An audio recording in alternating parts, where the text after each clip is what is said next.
Bismillahirrahmanirrahim. Assalamualaikum warahmatullahi wabarakatuh. Alhamdulillahi wa kafa. Wassalatu wassalamu ala sayyidina Muhammadin ahli sidqi wal wara. Asyhadu an la ilaha illallah wahdahu la syarikalah wa asyhadu anna sayyidana wa nabiyyana Muhammadan abduhu wa rasuluh. La nabiyya ba'da.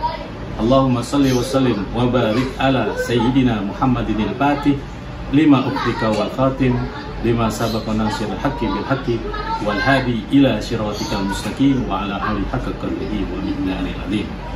Sahabat Buya Helmi, hari ini saya kedatangan dua orang tamu, di mana kedua orang tua itu adalah sang nenek dan sang ayah. Baru kemarin saja bahwa anaknya telah meninggal dunia. Inna lillahi wa inna ilaihi raji'un. Allahumma ighfir lahu warhamhu wa'afihi wa'fu anhu wa akrim nuzulahu wa wasi' madkhalahu waghsilhu bil ma'i wassalji wal barad. Kenapa saya angkat di YouTube Buya Helmi pada kali ini? Karena meninggalnya ini secara tidak wajar. Seorang ayah yang bernama Pak Agus menelpon saya karena kondisi anaknya itu sudah kritis dan dia sudah berkali-kali ke dokter ya Pak ya. Tapi menurut tim medis, dokter itu tidak menemui penyakitnya. Kemudian saya telah ternyata ada sesuatu gaib yang mengganggu. Jam 16. Padahal sebelumnya sudah buat janji untuk diobati 3 hari yang lalu. Pak Agus menghubungi saya, kemudian saya telah saya terawih. Kemudian saya obati dari jarak jauh, ternyata saya punya kesimpulan. Kesimpulan yang pertama bahwa anak ini tidak bisa ditolong. Kenapa? Karena ruhaniyah manusia ada 3. Satu, ruhaniyahnya itu sudah dibawa oleh makhluk astral, ya, laknatullah alaih. Dan makhluk itu sudah membawa ruhaniyah. Tinggal 2 ruhaniyahnya. Apa dampak dari tubuh seseorang? Kalau ruhaniyahnya yang satu itu sudah terbawa, maka secara otomatis badannya akan berdampak. Ingat, ruh itu urusan Allah. Kapan wafatnya, kapan meninggalnya, itu ada di tangan Allah.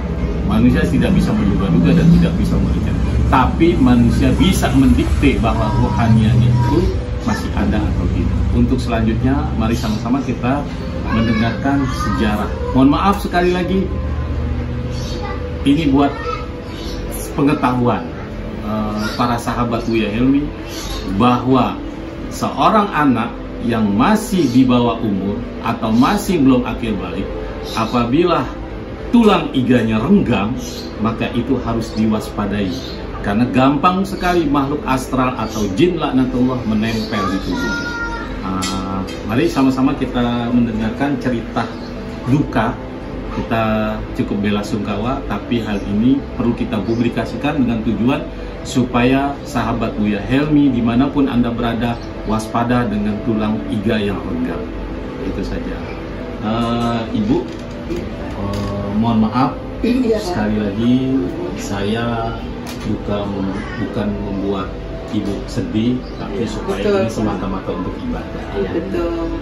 Sebelum anak Ibu yang bernama siapa?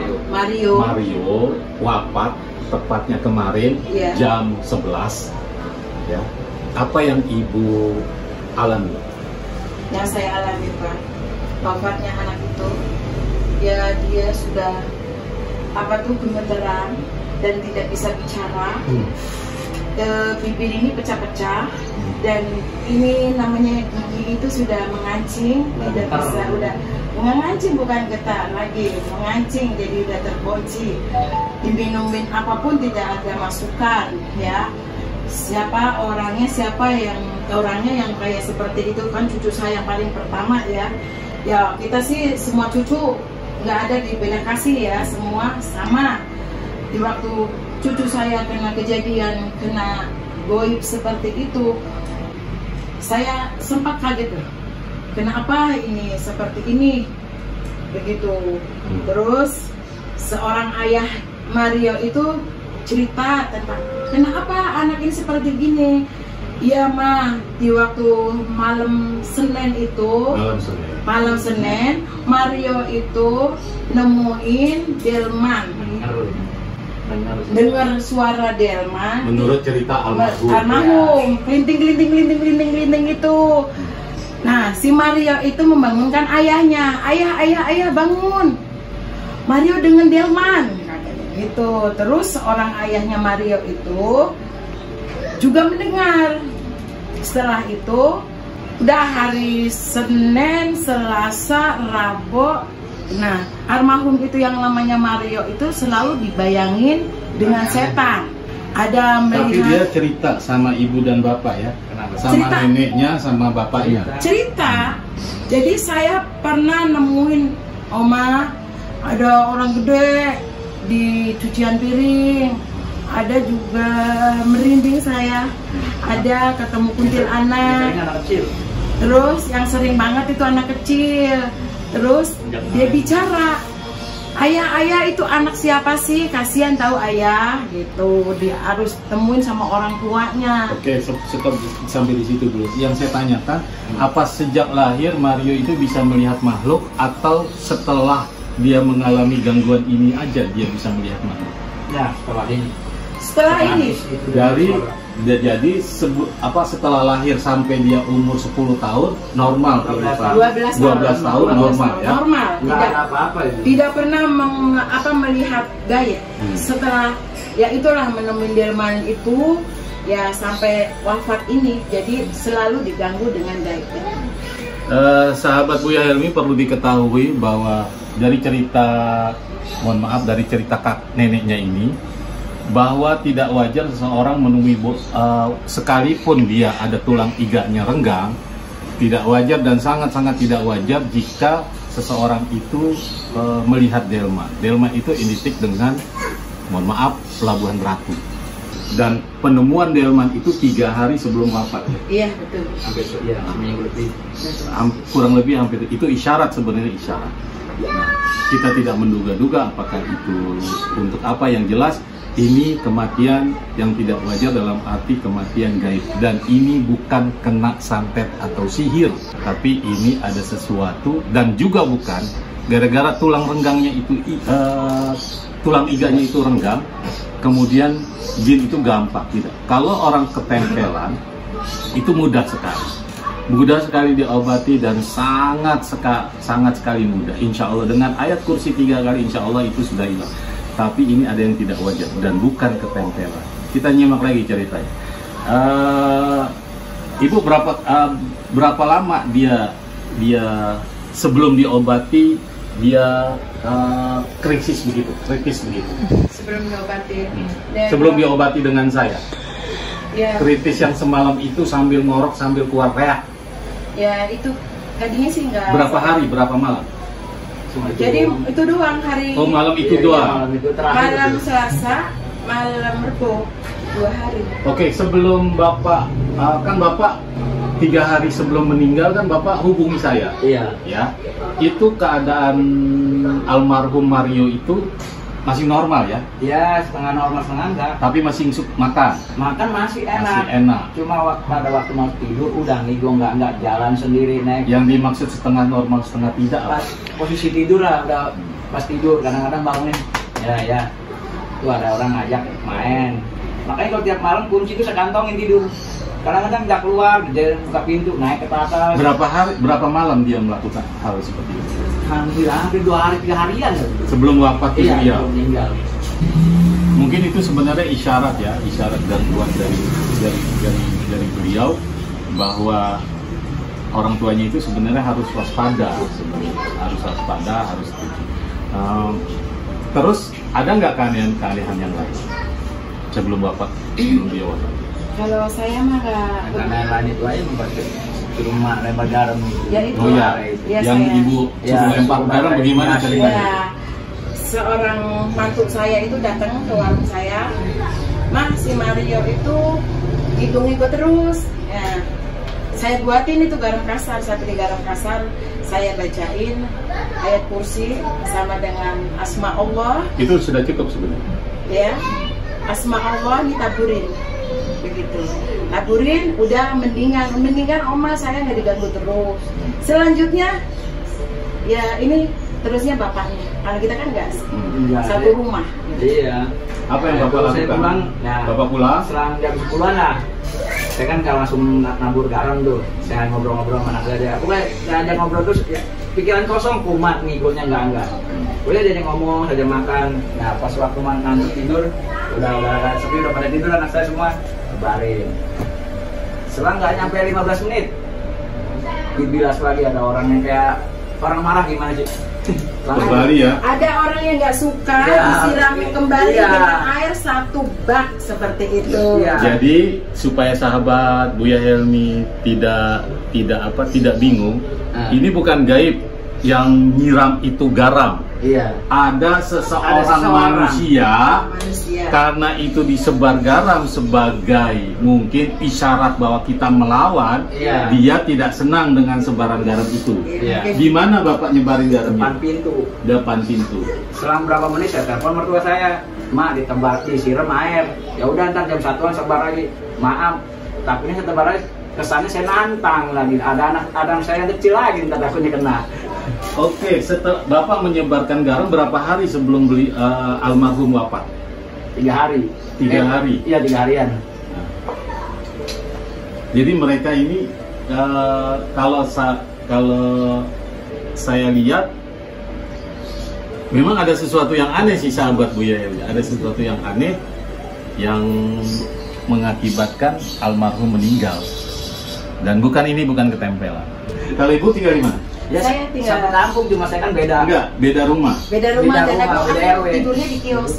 Ya dia kan. Oke, Ibu ke rumah cucu Ibu itu sebelum almarhum meninggal, ada nggak keanehan? Keanehan sih, ya Dalam struktur tubuhnya? Lambat-lambatnya. keanehan ya ada. Di tubuh ibunya? Oh, udah ibu. Di tubuh aku tuh merinding. Berinding? Terus saya anak itu, almarhum itu saya bacain Anas, ya kan? Almarhum itu getar semua seluruh badan. Getar. orang berontak. Saksinya itu besan saya. Yang menyuruh baca-baca itu besan saya. Cobalah Bu, bacain apa kek sebisanya Ibu. Saya coba dong, sebisanya aku kan. Ya, saya bacain Anas aja. Soalnya kita kan kalau sebelum tidur dari kulhu sampai alhamdulillah itu kan kita selalu ya Pak ya. Iya. Selalu saya baca menitip diri kita kalau misalnya kita wafat kita sudah ada untuk pegangan bekal gitu ya kan, kita juga kan udah tua ya.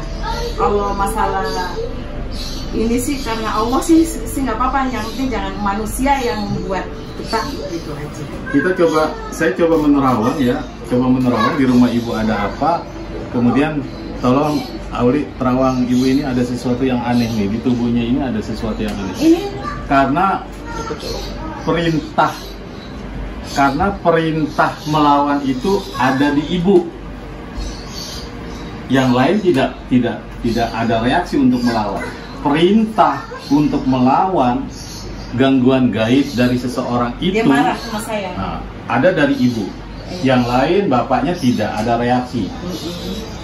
Ibunya juga almarhum juga nggak ada reaksi. Nah, itu perintah satu-satunya itu dari Ibu, dan mereka itu tahu bahwa Ibu itu bereaksi dengan penuh. Coba Ibu bereaksi ya, coba Ibu ya. Ibu santai, Ibu rileks. Bismillahirrahmanirrahim. Assalamualaikum.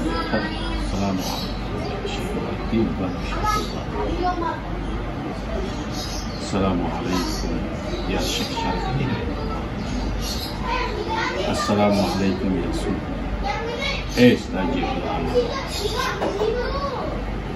Assalamualaikum ya Rijal Baik. Assalamualaikum ya Qadar. Bismillah. Hadir semua.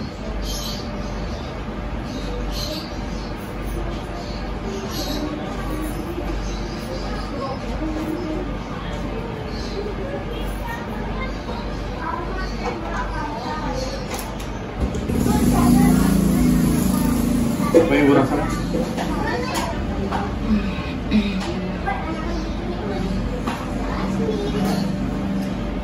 Setengah sadar Ibu? Ya, setengah sadar kan. Cuman ya tidak ada yang dibayangin apa. Nah, saat ini saya membayangin dengan cucu saya aja. Sekarang ibu lupakan cucu ibu dulu. Insya Allah mudah-mudahan cukup ibu memberikan suratul Fatihah. Insya Allah cucu ibu semua. Ibu intikan bahwa cucu ibu itu sudah tidak ada dosa dan dia belum akil balik, umur 12 dan akhir jannah. Apalagi dia dizolimi oleh seseorang, sudah pasti itu akhir jannah. Dan sebagai tabungan ibu dan tabungan bapak. Dapat itu ibu. Dapat nggak? Kalau yang di tubuh ibu ini yang orangnya gede, hitam. Kalau yang ngejailin anaknya nggak jauh dari rumah. Ya, sekali lagi anak bapak itu ingat bukan gara-gara tulang iga yang renggak, tapi ada seseorang yang memanfaatkan cucu bapak. Untuk apa? Bukan Untuk cucu, anak bapak cucu dan saya. cucu ibu. Untuk apa? Untuk sesuatu hajat dia. Kekayaan. Ya, ingat. Jangankan engkau minta kedukuhan, itu merupakan suatu hukum Allah, sudah musyrik. Apalagi engkau menzolimi seseorang sampai dia mati. Ingat itu, wahai orang-orang yang sudah disesatkan oleh makhluk, yang sudah disesatkan oleh untuk mengumbar kekayaan. Ingat, kekayaanmu tidak akan abadi. Coba lepaskan di tubuh saya ya, Dek. Saya tarik ya, Bu. Ya, tarik. Ke ini ya, siap ya. Ya Rob, izinkan aku untuk mengambil.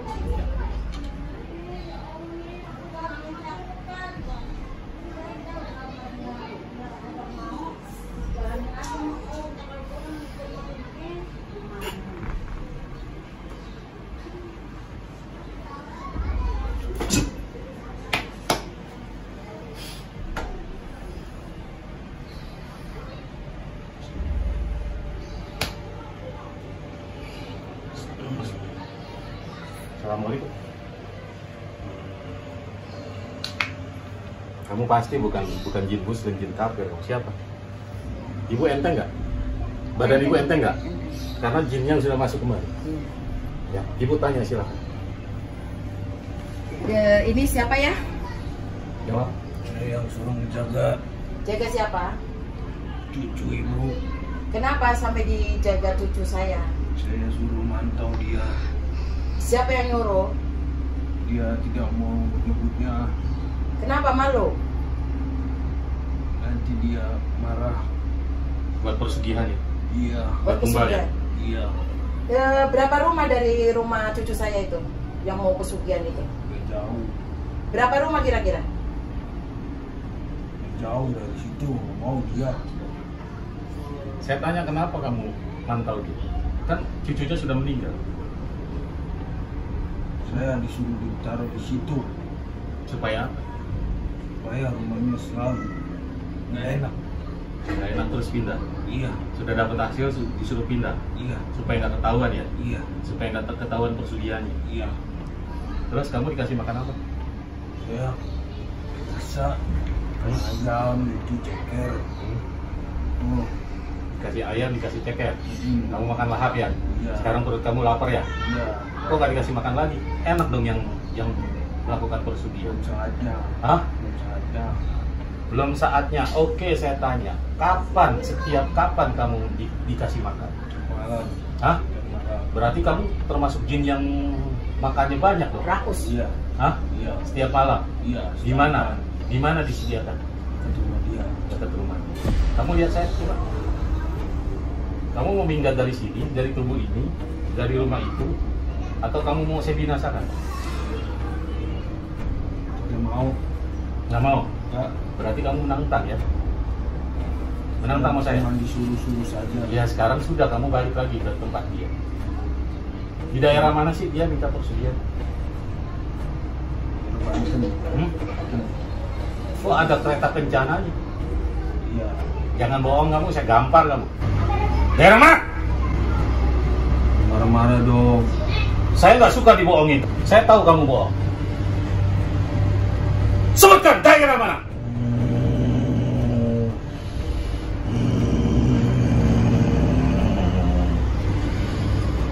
Sebutkan.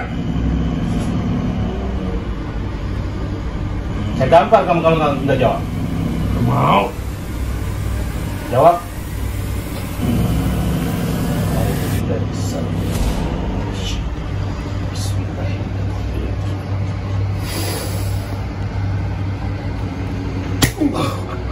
Sebutkan. Sebutkan.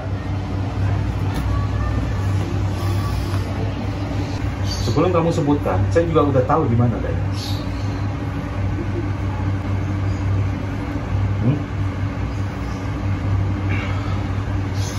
Kabut.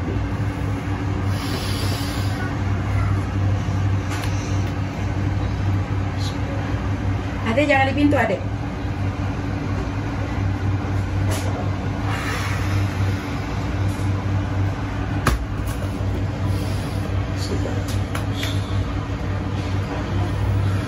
Takut. Ketakutan. Kabut. Oke, sahabat Buya Helmi, ada titik terang ya Bu ya. Betul. Tapi kita tidak mau seujon bahwa kematian dari cucu ibu dan anak ini dan anaknya Bapak Agus ini yang bernama Mario, riwayat dia umurnya 12 tahun. 12 tahun. Baru kelas 6. Nah, Baru kelas mau 6 naik SD, kelas mau naik. Ya, sungguh sangat Iya. tragis dan sungguh di luar akal sehat. Ada seseorang yang mau kaya, tapi modal kekayaannya dia buat seseorang menjadi sesuatu sesuatu untuk makan. Nah, sesuatu untuk makan. Untuk makan apa? Ya untuk makan Jaminan. untuk jaminan. untuk jaminan orang lain. Ini orang aneh. Ya memang sih nggak ada yang aneh. Tidak ada yang aneh, Bu. Jadi dia menyelamatkan keluarganya, tapi dia mencelakakan orang lain buat kekayaan sekejap ya. Nah, kenapa kita tadi ambil makhluk yang dituduh neneknya? Tujuannya karena neneknya dia ini punya tujuan. Anaknya sudah, cucunya sudah meninggal. Ternyata ada maksud supaya Hancur. keluarga ini nggak betah di rumah ini dan pindah. Itu solusinya seperti itu. Kalau saran saya lebih baik ini kita nggak usah ngomong-ngomong, Ibu nggak usah cerita kepada tetangga, lebih baik Bapak cari kontrakan yang lain dari jauh-jauh. Nanti anak Bapak yang satu lagi kita periksa. Ya, kita periksa apakah ada dan rumah itu memang sudah padat. Ada pesan-pesan terakhir dari almarhum Mario sebelum meninggal? Tidak ada. Di waktu hari Sabtu itu, dia datang minta makan sama saya. Datang ke rumah ibu, Ke neneknya? warung. Ke warung. Kan saya dagang kan. Oma Mario pengen makan pakai ayam goreng gitu. Terus kan berdua nih kakak adik dengan si Caca. Saya bilang ya udah gorengin. Terus dua dong Oma, Caca enggak. Buat Mario aja satu. Nah anak itu rasain lo Caca nggak dikasih sama Oma, hanya Mario aja itu nih. Bikin terkenang saya. Jadi kembali ibu boleh merasa sedih karena itu sudah takdir Allah. Iya. Yang jelas Mario almarhum cucu ibu dan bapak sudah merupakan takdir Allah wafatnya seperti itu. Dan insya Allah jamin dia masuk ke dalam Amin. surga. Dengan ikhlas saya Pak. Kalau memang Ya, dijamin masuk ke surga. Loh, wajib saya katakan jaminan. Kenapa jaminan? Mohon maaf. Ada 3 hal yang saya bilang jamin. Wallah, ya 3. Yang pertama, Mario belum akil balik. Betul. Orang yang belum akil balik, apabila dia wafat, maka surga Allah. Ya, surga Allah menanti. Itu yang pertama. Yang kedua, seandainya Mario almarhum itu sudah akhir balik, dia meninggalnya dizolimi orang. Betul. Orang yang dizolimi orang sampai sakit, ya, maka dosa-dosanya itu akan diampuni sama Allah Subhanahu. Itu 2 faktor saja, apalagi ini belum akhir balik. Yang jelas, yang terakhir bagi saya, mudah-mudahan yang pertama, Ibu ikhlaskan. Ikhlas sekarang ini Ibu karena ikhlaskan. saya dekat dengan Pak Ustadz. Jadi saya minta cucu saya disempurnain, kembalilah kepada Allah. Insya Allah. Asal usulnya Allah yang segala-galanya kan Allah ya. Saya hanya manusia biasa. Makamnya di mana? Kuburannya di mana? Di Kedoya. Kedoya. penguburan ini Kedoya. Insya Allah kalau ada waktu nanti kita akan ziarah ke makam. Kapan? Nanti saya. Kalau minggu-minggu ini enggak ya. Mungkin Hari Minggu mungkin ya. Kalau hari biasa kita minggu ini bisa. jangan, minggu depan ya. Ya. Siap. Minggu depan. Jualan dia. Ya, Siap. insya Allah. Kalau hari Minggu kita bisa siap. Ya, insya Allah minggu depan ya. Iya. Insya Allah nanti ibu tentukan apa, nanti saya dengan tim Bu Helmi akan menuju ke makam Siap.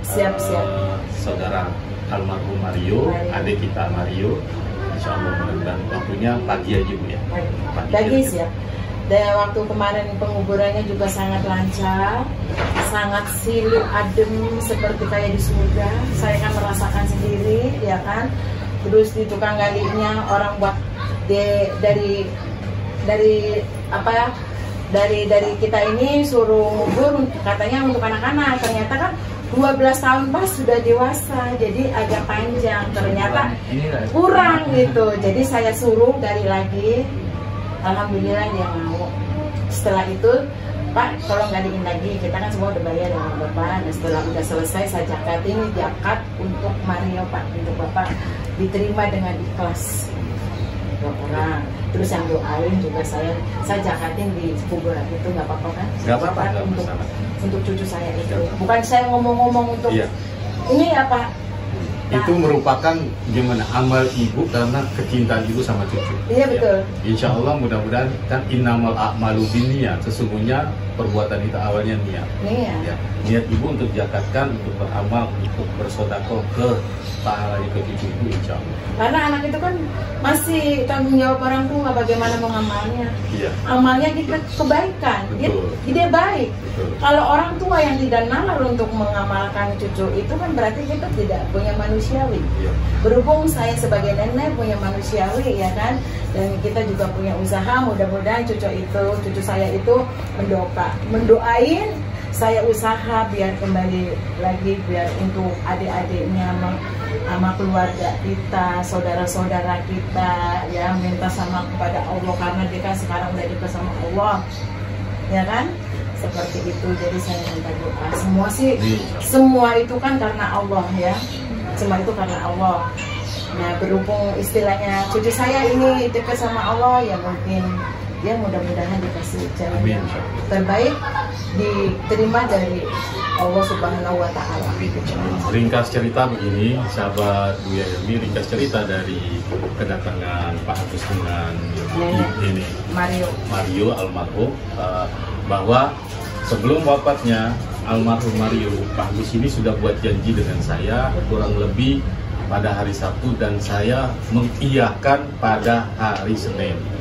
Nah, ternyata mungkin ada gangguan, banyak godaan dari orang tuanya, sehingga orang tuanya lalai sampai wafatnya. Nah, pada hari malam Kamis, sang anak itu tiba-tiba koma. Komanya itu, ingat sekali lagi, bukan medis dan bukan apa-apa. Komanya karena gaib, sekali lagi komanya karena gaib. Nah, setelah diobati terapi dari jarak jauh melalui video call, ternyata sudah lebih baik. Tiba-tiba badannya seluruhnya dingin, dan akhirnya saya memutuskan untuk dibawa ke dokter supaya tidak terjadi hal-hal yang tidak diinginkan.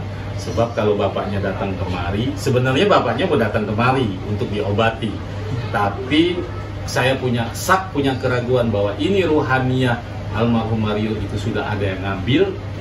Maka saya putuskan untuk bawa ke dokter. Ternyata sang bapak juga tidak membawa ke dokter atau ke rumah sakit karena bahwa Mario sudah wafat. Tepatnya wafat jam 9 malam ya. Iya, malam. Nah, diobatinya itu pada maghrib, kemudian saya hentikan setelah setengah 8. Saya suruh arahkan bapaknya untuk ke rumah saya karena posisi saya masih ada di luar. Ternyata setengah jam saya meralat pulang supaya bapak ini jangan ke rumah saya karena ruhaniyah almarhum Mario sudah tidak ada. Itulah ganasnya gaib. Sekali lagi kita ambil suatu pelajaran bahwa Allah nggak suka setiap manusia yang menduakan diri. Kalau kita susah, kalau kita sedang mengalami suatu hal, baik itu perekonomian, baik itu hubungan asmara, baik itu hubungan apapun, jangan meminta sesuatu kecuali dengan Allah Subhanahu wa Ta'ala.